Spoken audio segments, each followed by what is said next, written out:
سلامونه ستړي مه شئ. د HTML کورس دا 14 درس ده. په دې درس کې به مونږ د فورم چې کوم مونږ شروع کړی ده هماغه په مخته وړو.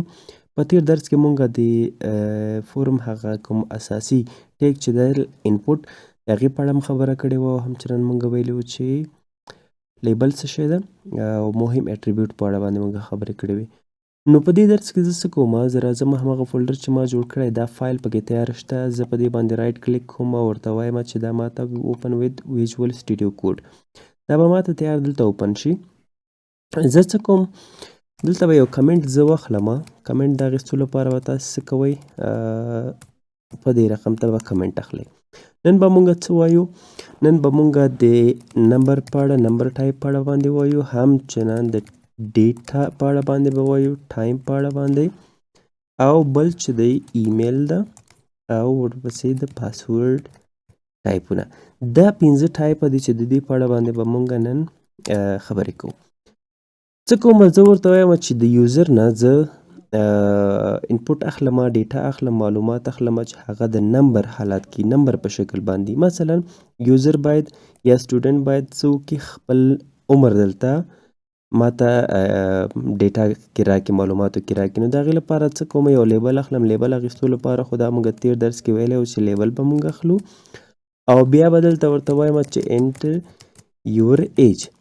نو ایج خو حتما په نمبر باندې یا به ماته 20 لیکي، 25 به لیکي. د هغې لپاره زه څه کوم، زه ورته وایم چې انپوټ ماته واخله. انپوټ ګورئ دا باید حتما تاسې دا زده وي. دا انپوټ چې دا ما اشتباه وکړه، انپوټ، نو دا به کلوزینګ ټیګ نشته، دا باید حتما تاسې زده وي. ټول چې کوم مونږه انپوټ یې دي دا په همدې ټیګ باندې اخلو، فقط یې ټایپ یې بدل وي.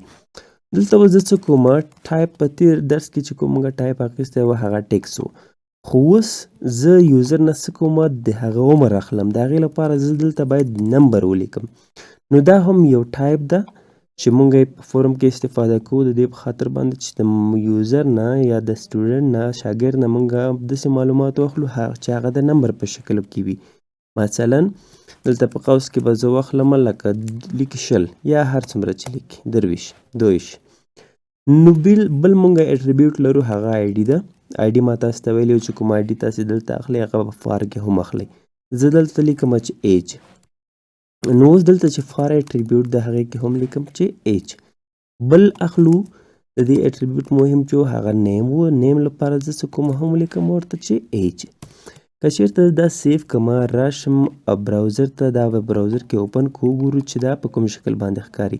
دا به ماته په دې شکل باندې راښکاره کېږي. که پام وکړئ دلته زه هر څه لیکلی شم، که نمبر وي، که سمبل وي، که هر څه دا زه دلته لیکلی شم. خو ولې په دې کې زه نشم کولی چې اے بي سی یا کوم چې سټرنګ ډیټا ده هغه زه دلته نشم لیکلی، دلته فقط زه نمبر لیکلی شم.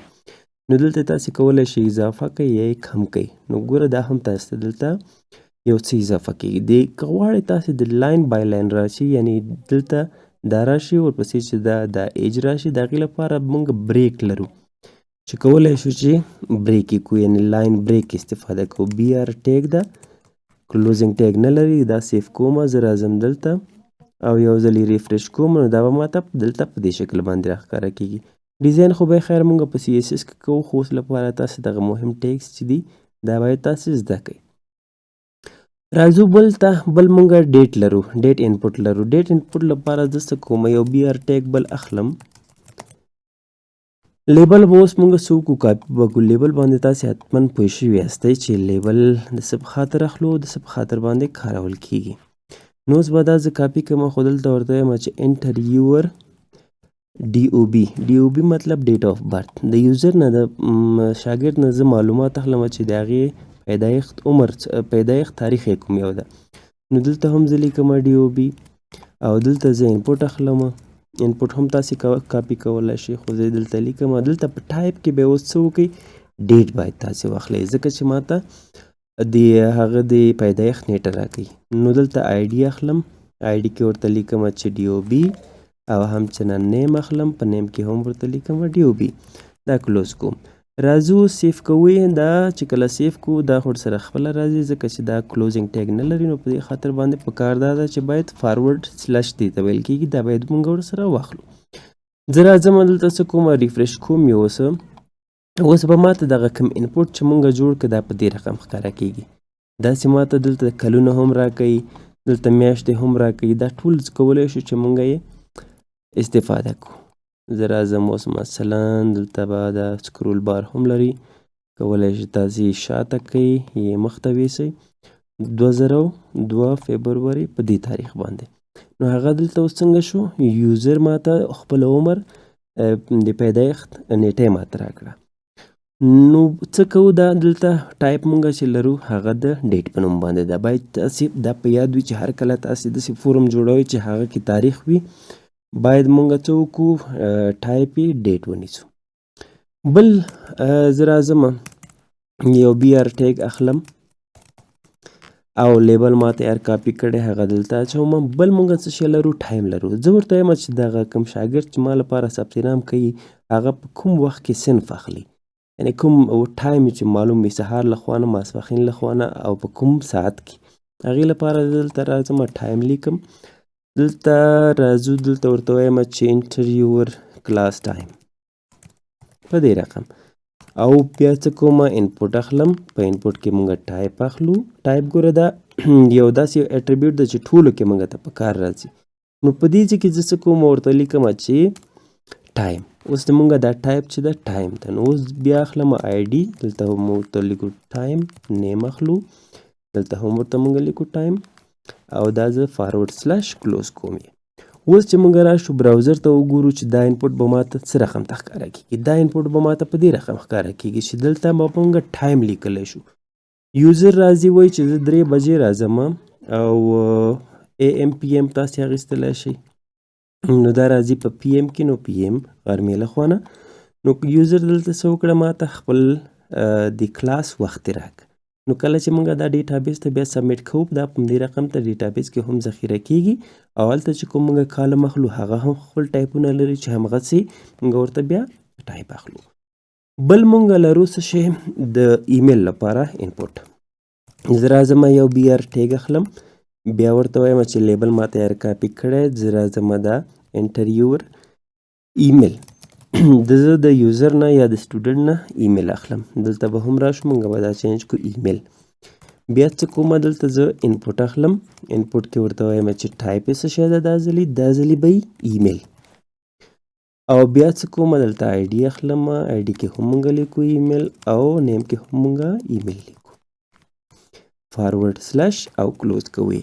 اوس که راشو، دا ټایپ چې ما واخیست دا به څه قسم ماته، دلته ګوره کله چې ورباندې دا ماوس زه راوړم دې ځای کې، دلته به ماته ښیي. ځکه یې کله چې داسې ولیکم، ما دلته ماوس ورباندې راوړم، ماته وایي چې پلیز انکلوډ ان اټ. دې ته مونږ اټ ساین وایو. نو وایي اټ ساین وایي ولیکه. کله چې زه دا ولیکم، هغې نه وروسته به دا څنګه کېږي، ماته ښودل کېږي چې بلکل دا ایمیل اوس صحیح ده. نو په دې خاطر باندې مونږ څه کوو، دا ټایپ یې ایمیل نیسو تر څو چې براوزر یې وپېژني چې دا کوم ټایپ ده، دا ایمیل ټایپ ده. بل مونږ لرو پاسورډ. ګورئ هر کله چې تاسې چېرته ثبت نام کوئ، تاسې نه پاسورډ غواړي، نه هغې لپاره که پام مو وي کله چې تاسې پاسورډ لیکئ په کوم رقم ښکاره کېږي، د بولیټ پوینټ په شکل باندې ښکاره کېږي. زه دلته راځم تاسو ته مثال درکوم. انټر پاسورډ، دلته هم راځم پاسورډ،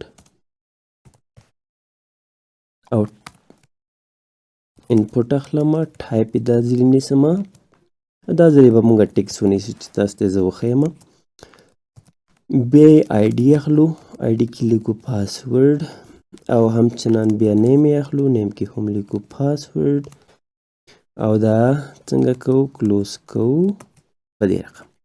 کله چې زه راشم براوزر ته، براوزر به ریفرش کوم، اوس به ماته څه رقم ښکاره کېږي، په دې رقم. خو زه وایم چې نه، زه چې کله پاسورډ ټایپ کوم لیکم، دا ما ته باید څنګه ښکاره شي، بولیټ پوینټ په شکل، یعنې چاته معلوم نه شي چې ما څه ولیکل.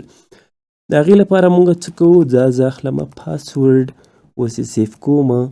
راځم دلته ریفرش کوم یې. اوس چې زه دلته هر څه لیکم، ما سیف کړی به نه وي، ښه دلته مانه ډي پاتې. پاسورډ راځو دلته ریفرش کوو یې اوس، او زه چې اوس دلته هر څه لیکم، نو دا به ماته په دې رقم ته ښکاره کېږي. دلته ما څه وکړه، براوزر زه پوه کوم چې دا ټایپ چې ما اخیسته دا د څه په خاطر باندې ده، دا د پاسورډ په خاطر باندې ده. اوس که دلته مونږ راشو دلته مونږ دا کوم فیلډونه چې وویلې نمبر و، ډیټ و، ټایم و، ایمیل و، پاسورډ و. نو تا به تاسې څه وکړئ د ځان سره به زیات پریکټس کړئ ځکه چې دا د کله چې تاسې ډیټابیس جوړوئ سبا ته چا لپاره نو هغې کې ډېر زیات له دې نه استفاده کیږي. نو تا باید تاسې ښه زیات پریکټس کړئ، مختلفه فورمونه جوړ کړئ او که کومه پوښتنه مو لرله د همدې ویډیو په کمنټ کې مانه کولی شئ چې پوښتنه وکړئ، انشاءالله زه تاسو ته ځوابوم.